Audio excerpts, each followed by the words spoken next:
Swayam Prabha. Digital India. Educated India.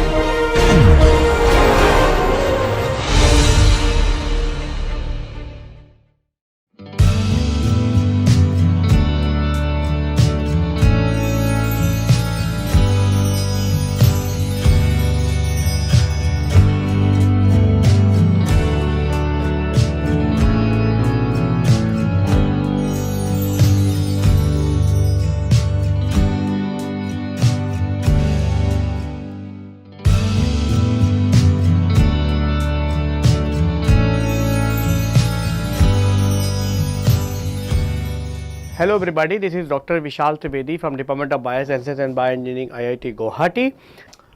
Let's discuss how to isolate the plasmids from the bacterial cell.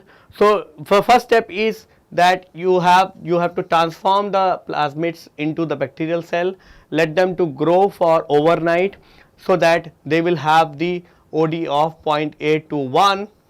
Now, if you take the 0.8 to 1 OD bacteria, but in the first step what you have to do is you do the centrifugation and collect the bacterial cells, okay, and then so each bacterial cell will contain the mostly the three components. One is the chromosomal DNA, which is actually the genome of the particular E. coli which you are using for as a host. Then it is going to contain the plasmid DNA which you have to isolate, and then it also going to contain the lipids as well as the protein part. So, now what your purpose of this isolation is that you have to get the plasmid DNA and you have to destroy the chromosomal DNA as well as the cellular protein. So, for first step is that you resuspend this into a resuspension buffer, which is actually the 50 millimolar glucose, 25 millimolar tris HCl pH 8 and 10 millimolar EDTA pH 8, and that actually will resuspend the bacterial cell containing the plasmid into the isotonic conditions. Then in the second step what you do is you lyse the bacterial cell under the strong lysis conditions. So, what you do is you add the resuspension buffer where the cells are responded, you add the lysis buffer solution number 2, which contains the 0.2 normal NaOH and 1% SDS. That actually will lyse the bacterial cell, and it will going to, not only that, it is also going to denature the chromosomal DNA as well as the plasmid DNA. If you remember, we have discussed in the past that the DNA is very sensitive for alkali conditions. So, once you add the alkali to the bacterial cell and as well as the SDS, so SDS is going to lyse the bacterial cell, and the alkali what you have added is going to denature the chromosomal DNA as well as the plasmid DNA. In the step 3, what you do is you renature these biological molecules. So, in the step 3 you will do the renaturation as well as the centrifugations. So, in the step 3 what you do is you will add the renaturation buffer, or you will add the solution 3, which actually contains the acetate, potassium acetate, glacial acetic acid. So, what will happen is, because these contains NaOH, which is actually the alkali, and this contains the acid, which is actually the potassium acetate as well as the glacial acetic acid, the acid is going to neutralize the alkali, and because of that it actually going to renature the DNA. But the problem is that the chromosomal DNA is going to be very big compared to the plasmid. So, the time what you are providing for renaturation is only very short, maybe like half a minute or 1 minute. So, in that short period of time, the renaturation will only going to occur for the plasmid DNA, not for the chromosomal DNA. So, because of that the chromosomal DNA is going to be denatured or is going to be remain as denatured, and then when you centrifuge, what will happen is the chromosomal DNA will present into the precipitate, whereas the top portion is going to contain two component. One is the plasmid, the other one is called as the protein, which is also still present. So after this, your next task is to remove the protein part, so that you are going to have the free plasmids. So in the step 4, you will do the deproteination. How you do the deproteination is that you are going to treat the solution with the chloroform phenol mixture. The chloroform phenol mixture, when you treat, then what will happen is that will remove the protein in the form of precipitate. So this actually is going to precipitate the protein, whereas your plasmid is going to be present in the aqueous phase, which is present into the top layer. So when you will do that actually into the append-off, what will happen is you are going to have the protein at the bottom, whereas the plasmid is going to be present in the solution. Now what you have to do is put your tip or put your pipette and suck this particular liquid into the next vessel, and then you have the plasmid into the solution. Now into the step 5, you will add the alcohol, and once you add the 100% alcohol, the plasmid is going to be precipitated in the form of the white color pellet, and that you can resuspend with the help of the water or the TE, which is called tris EDTA solution, and that is how you are going to get the plasmids. So the way that theoretically I have shown you the plasmid isolation, similarly the plasmid isolation has also, when you perform the plasmid isolation in your laboratory or in your institution, you are going to face many technical difficulties. To overcome this particular thing, what we have done is we have also demonstrated you with a small clip from my lab, where my student has shown or demonstrated how to isolate the plasmid from the transformed bacterial cell, and what are the different types of precaution you should take while you are isolating the plasmid from the bacterial cell. In this video, we will be demonstrating how to isolate plasmid using manual method, and how to extract the plasmid DNA using phenylchloroform extraction method or isopropanol method. Both the methods will be demonstrating in this video, and also we will show how to analyze the results, like what are the different bands you will get after plasmid analyzing a gel. Hello everyone, in this video we will show you how to isolate plasmid DNA using alkaline lysis method. For preparation of plasmid DNA, we need resuspension buffer, lysis buffer and neutralization buffer. In addition to that, we need isopropanol, RNase and ethanol. Resuspension buffer contains 25 millimolar tris and 10 millimolar EDTA, and we have to add RNase at a final concentration of 100 microgram per ml.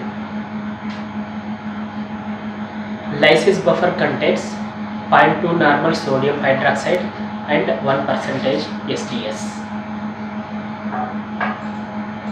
Neutralization buffer contains 3 molar potassium acetate pH 6.0.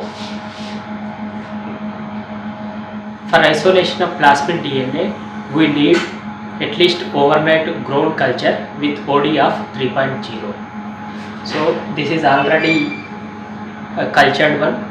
We have to harvest the cells by centrifugation.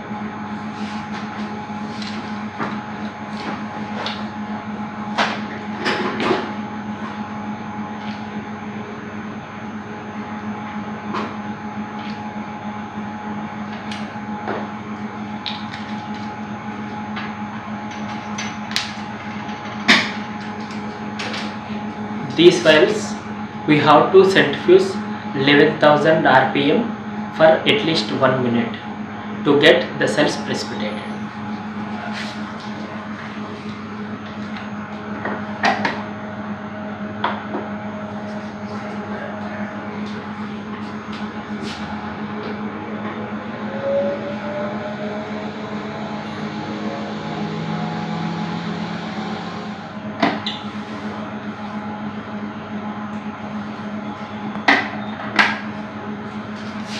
Now we got the cell pellet. We can proceed for alkaline lysis method to isolate plasmid DNA. In first step, we are going to add resuspension buffer which contains RNase A.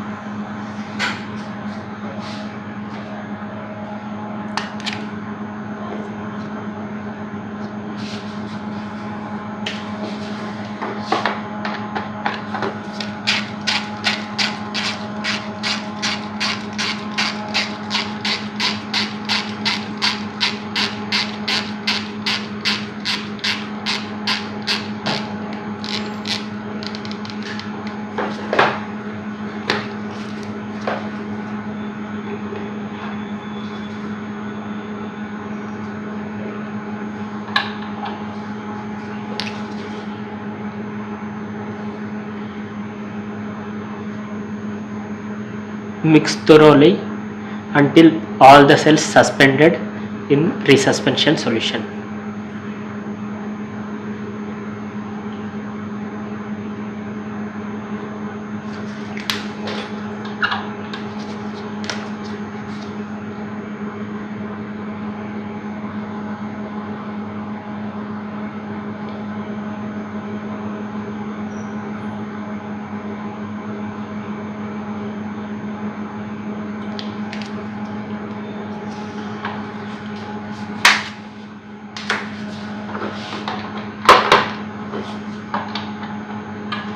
After the cells got suspended completely, now we have to lyse the cells using strong alkaline condition, that is 0.2 normal sodium hydroxide and also 1% sodium dodehyl sulfide.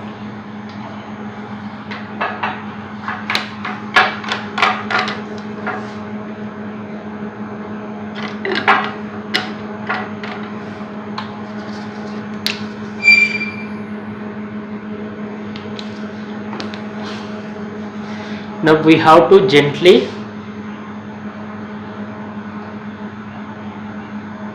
flip the tube in order to lyse the cells completely.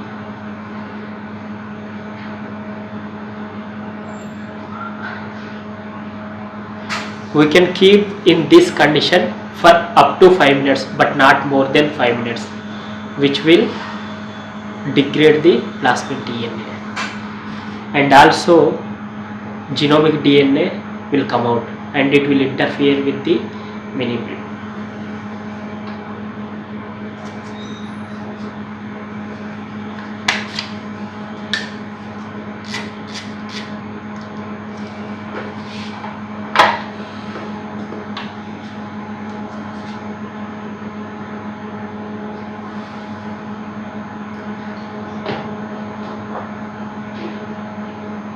In next step, we have to neutralize the sodium hydroxide using neutralization buffer to prevent any further degradation.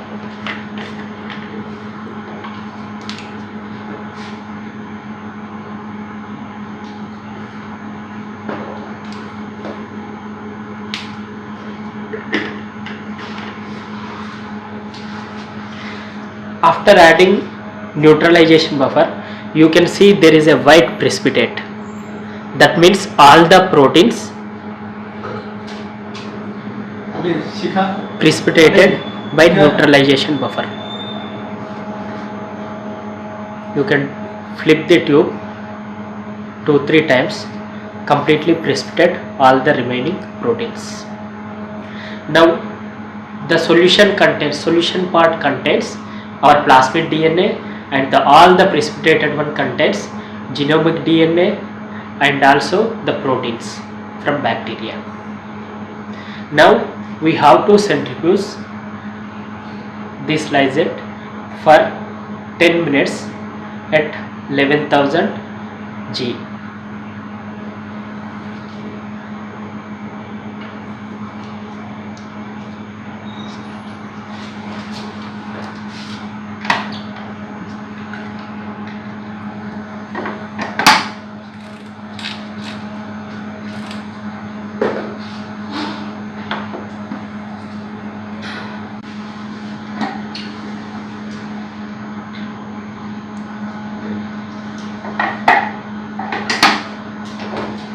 The precipitate got settled. Now we have to transfer the white clear supernatant to another tube.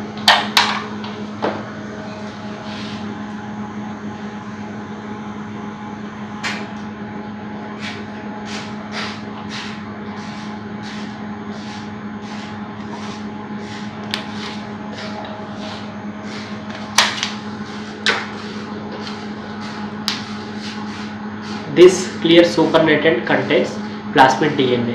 Now we have to precipitate this plasmid DNA with the isopropanol, followed by washing with the 70% ethanol.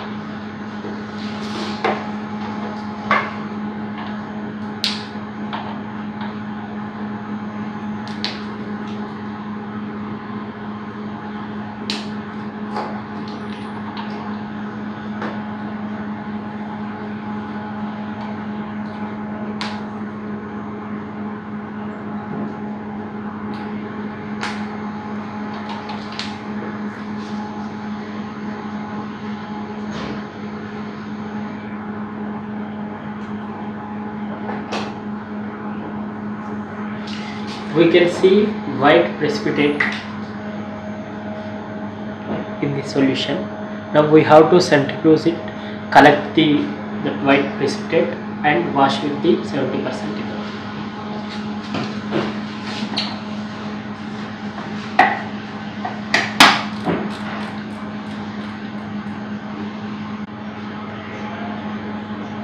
After precipitating plasmid DNA with the isopropanol, we will get a pellet of plasmid DNA. Now we have to wash that pellet.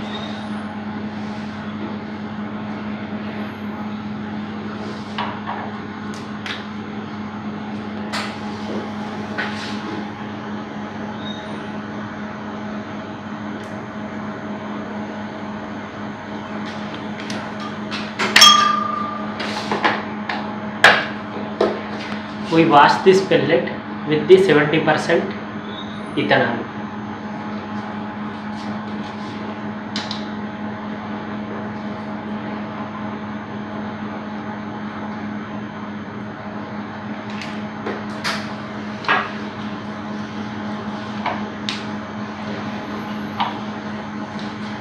Again centrifuge the pellet.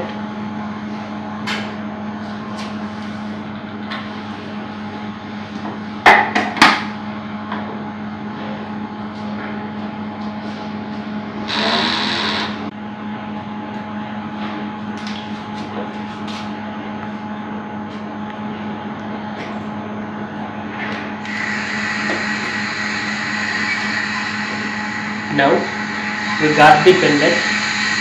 We have to air dry the pellet and dissolve it in deionized water or tea buffer. We'll leave at room temperature till the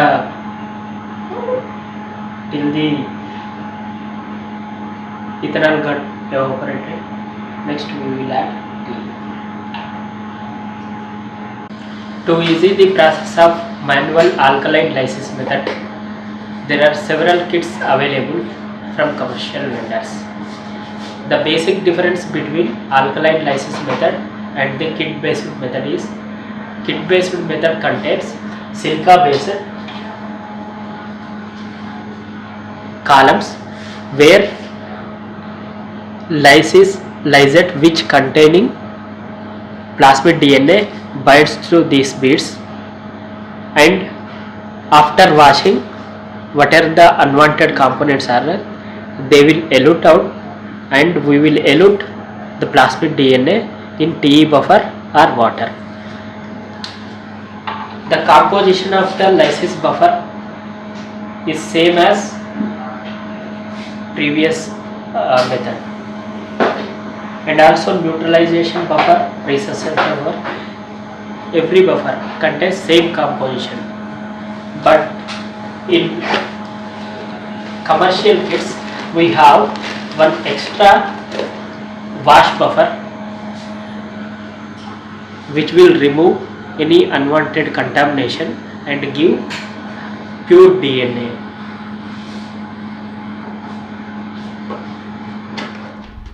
Now, once you isolate plasmids, what you will see is, you will see a typical plasmids will give you the 3 different types of DNA,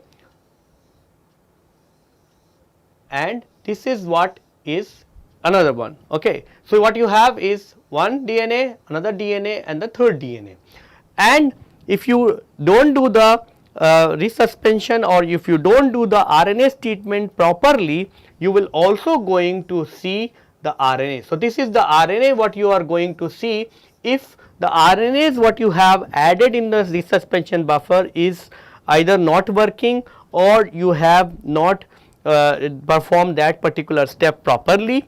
Apart from that, you are going to see the covalently closed circular model, covalently closed circles, you are going to see open circle, and as well as you are going to see the open supercoiled DNA. You are going to see all the 3 forms of plasmids into the agarose gel when you analyze these plasmids from the bacterial cell.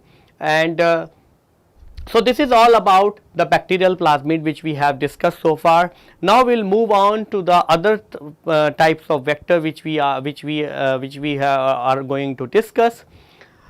So, the other vector what we have to discuss is the yeast vector, phage vector, as well as the mammalian vector. All these vector, as we said in the beginning itself, are the eukaryotic vectors, which means these vectors are going to can be used for transfecting the eukaryotic cells.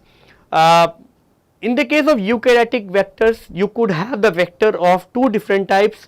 The vector which are as a extra chromosomal DNA, which means the vector which could work as a plasmids, which will replicate along with the host strain and as a extra chromosomal DNA, or you could have the integrating vector, where when you put the vector into the host cell, it will integrate within the genome of that particular host cell, and that is how when the host cell is going to produce or will going to make the copy of its host, or it's going to make the copy of its genome, then it is also going to carry forward, which means either it is going to be as a plasmid, which is means it will be, you are going to have a vector which is extra chromosomal DNA.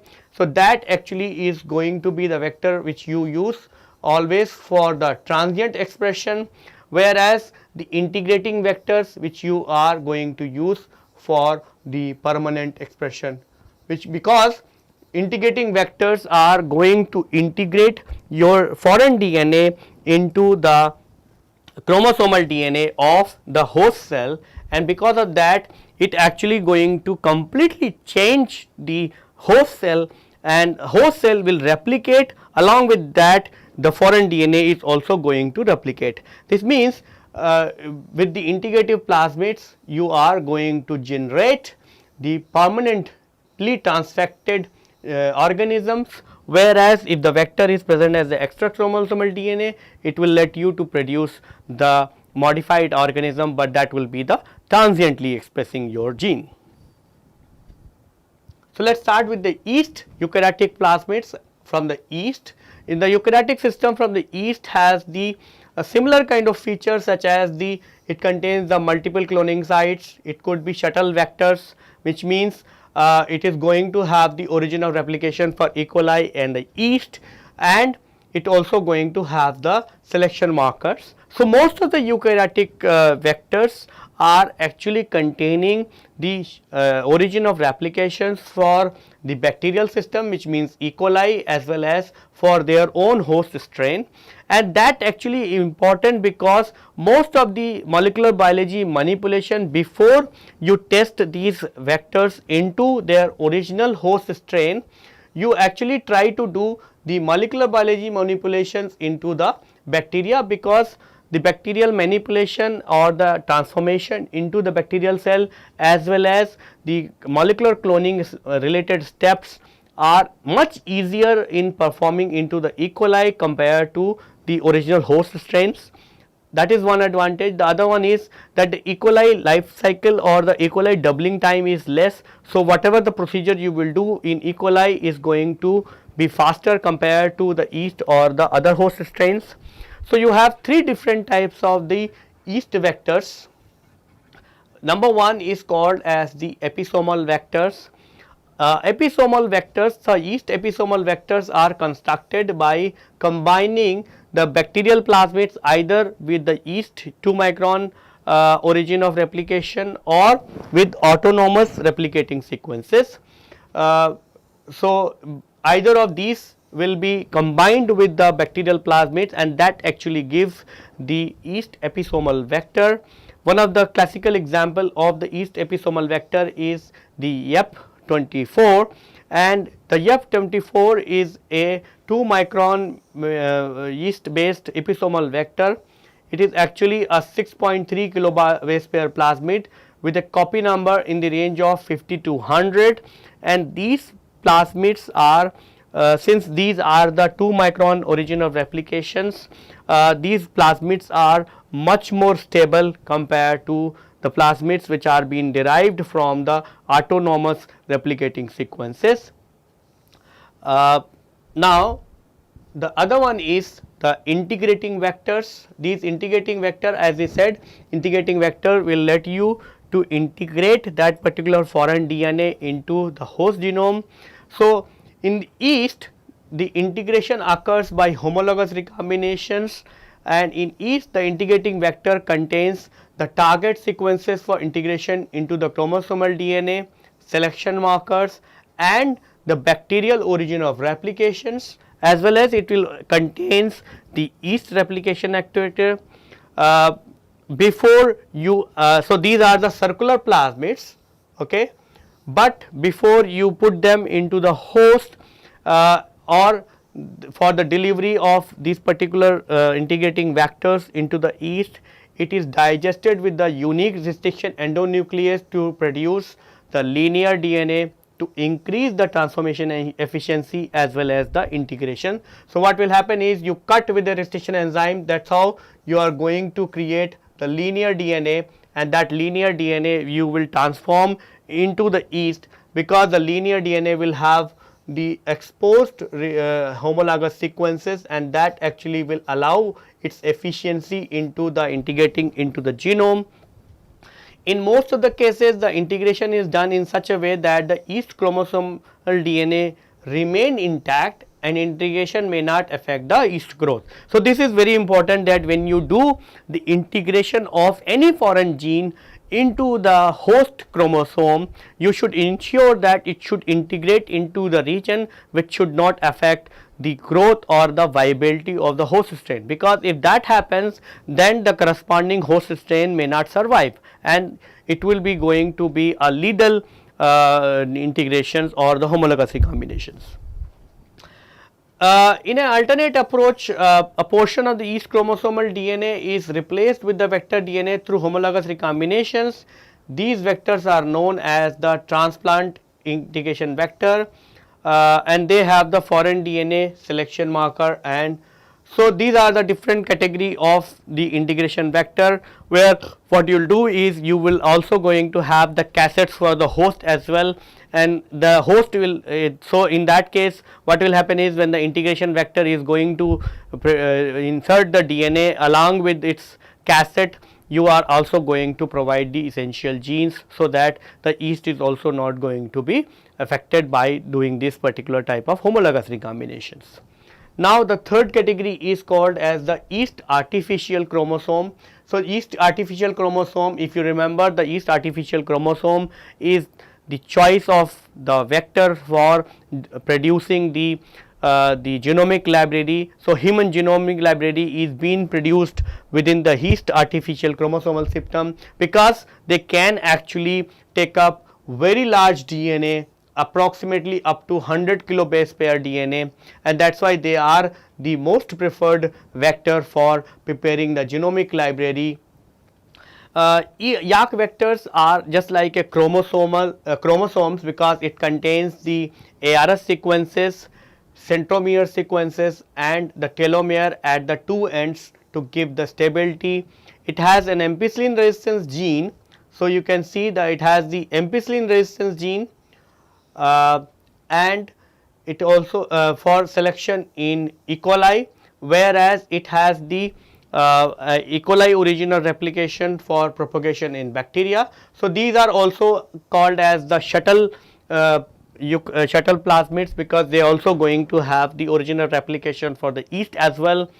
For cloning, the YAC is digested with a particular combination of SMA1 and BAMH1.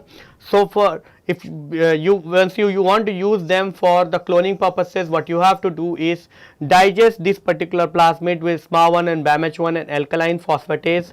Once you do this type of treatment, what will happen is the plasmid is going to be linearized, and it also going to create a space which is actually going to have the space where you can actually put the foreign DNA, and the foreign DNA you will put along with the ligation reaction. So, the foreign DNA is going to get ligated. Now, what you do is you put this particular recombinant DNA into the selection marker. So, in the case of the YAC plasmids, what you have is you have the two genes which you can use for selection. One is called URA3, the other one is called as the TRP1. So, URA3 is for the will allow you to for the uracil biosynthesis pathway, and whereas the TRP1 is for the tryptophan biosynthesis. So, you can use either of these depending on the place where you want to use. So, what you have to do is, because once you disrupt these genes, the resulting recombinant DNA will not be able to perform, will not going to provide these enzymes which are required either for the tryptophan biosynthesis or for the uracil biosynthesis. So, you have to grow these yeast on the uracil or the tryptophan deficient media, and because the plasmid contains the tryptophan or the uracil gene, so they will be able to grow if they will get transformed, whereas the non-transformed E. coli will not be able to grow in the uracil or in the absence of uracil or the tryptophan. So, these are the two genes which are present onto the particular YAC plasmids, and they will be used as a selection marker. So, these are the two genes which are going to be synthesized for tryptophan biosynthesis as well as for the uracil biosynthesis, and you have the you have the ability, or you have the choices to use tryptophan or as well as the uracil deficient media to select the transformed cells. Now, we will move on to another plasmid that is called as the baculovirus plasmids. So, baculovirus is a virus which actually infects the invertebrates including the yeast. So, baculovirus is a rod shaped virus which actually infect the invertebrates including the yeast cells. Post infection, the virus is either released as a free virion, or many virus particles are trapped in a protein complex known as the polyhedrin or polyhedron. The protein responsible for trapping virus into the polyhedron is called as the polyhedrin, and it helps in transmission of virus from one host to another. So, this means the virus is actually synthesizing a protein which is called as the polyhedrin, and this polyhedrin job is to accumulate or to protect the viruses from or trap the viruses to so that they will be get transmitted to another host. And the polyhedrin is not important for virus propagation, but it is under very strong promoter to produce the protein in large quantities. So, this particular protein is only required for the transmission of this particular viruses from one host to another, but this particular protein is not essential for the virus propagation. But this protein is being produced from the viruses in a very large quantity because it is under a strong promoter. Realizing this, what people have done is they have taken this particular protein, and what they have done is they have replaced a large chunk of this protein with the cloning cassettes. So, what they have done is the polyhedrin gene is replaced with a foreign DNA which allow expression of protein in a large quantity. So, you can imagine that if this is the cassette of the polyhedrin gene, what if you remove this particular cassette along with the foreign DNA, the virus is going to produce this protein in a large number, large quantities. And because of that, the people have developed the virus, developed the plasmid or the vector, which is called as the so they have taken out this particular gene from the Autographa California multiple cloning ACMNPV, and it is being used as a vector to express the proteins. The gene of interest will be inserted into the cloning site adjacent to the promoter site. So, this is the cloning site where you can put your foreign DNA. This is the promoter site, this is the termination site. So, once you do that, it also has the polyhedrin termination sequences downstream to the cloning to stop the transcription, and once you put that, it is actually going to produce the foreign DNA, and it will going to produce that particular protein instead of the polyhedrin. So, that is how you can use this particular plasmid or this particular type of vector to infect the insect cells, and the insect cells will going to produce the protein in large quantities. Now, we will come back to the mammalian vectors. So, the mammalian vector, there are large number of excellent mammalian vectors in circulations for protein synthesis as well as to study the transcription mechanisms. Mostly the mammalian vectors are all going to contain the origin of replication from the animal viruses such as the SV40 or the simian virus 40. Then it also contains the promoter to derive the expression of a foreign gene, which is this, and it also contains the origin of replication for the E. coli. It also contains the origin of replication from SV40, and it also contains all other features such as polyannihilation sites, transcription termination sites, and all that.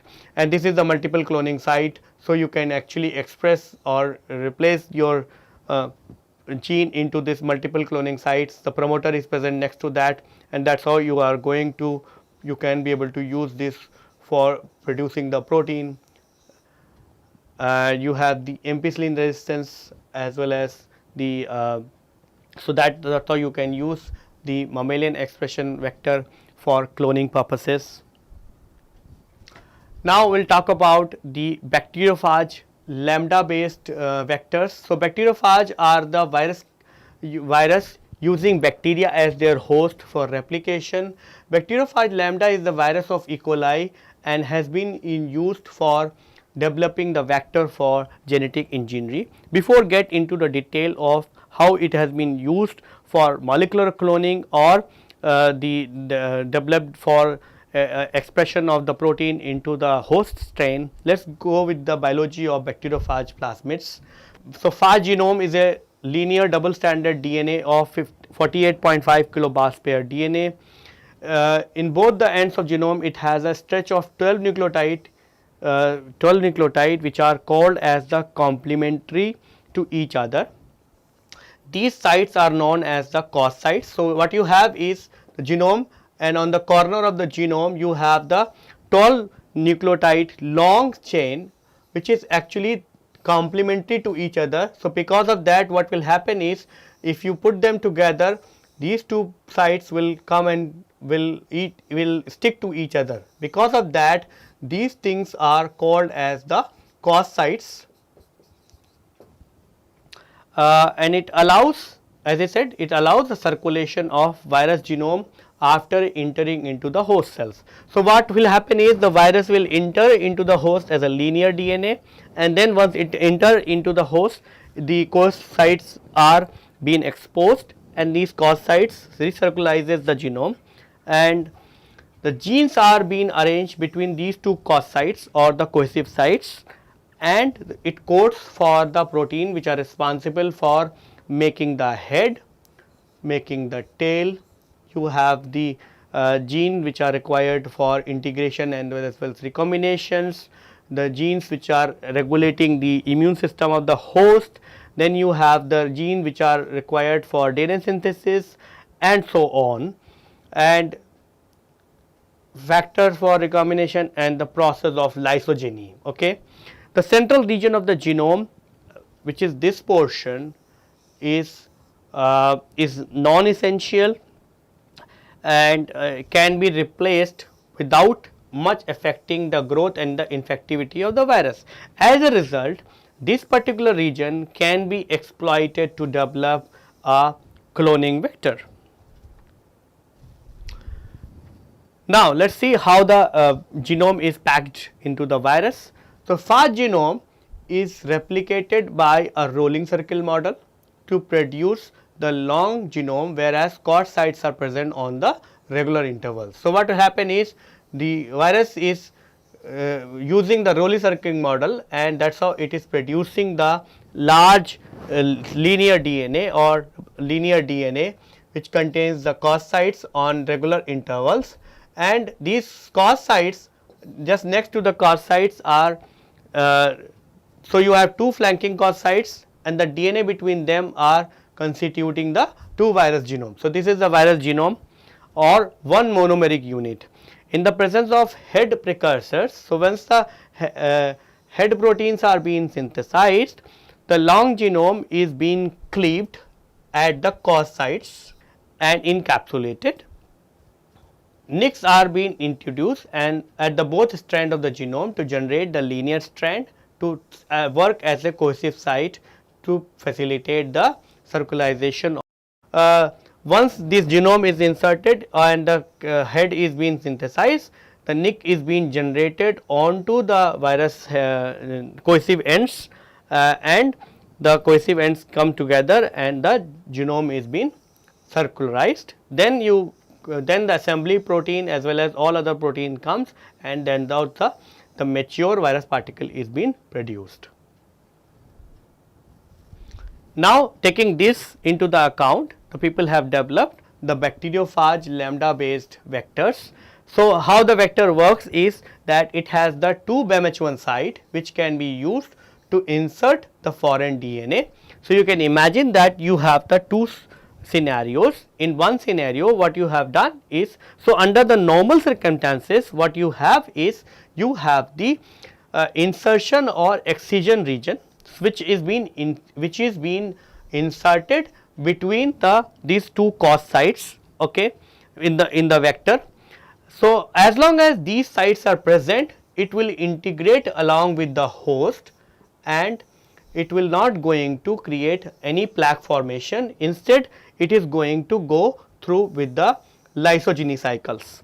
But once you insert the foreign DNA which you have taken out from the host, okay, and once you produce this foreign DNA and inserted that into the T4 into the bacteriophage lambda based vector, what will happen is you are going to lose the I by E region, which means this particular type of virus is not going to integrate or will not going to perform the lysogeny cycles. Instead, it will go through the lytic cycle, and once it go through with the lytic cycle, it is going to generate the plaques, and these plaques formation can be identified simply by looking at the cell under the microscope, and that is how this actually plaque formation is the selection pressure or selection criteria when you use the bacteriophage lambda based vector.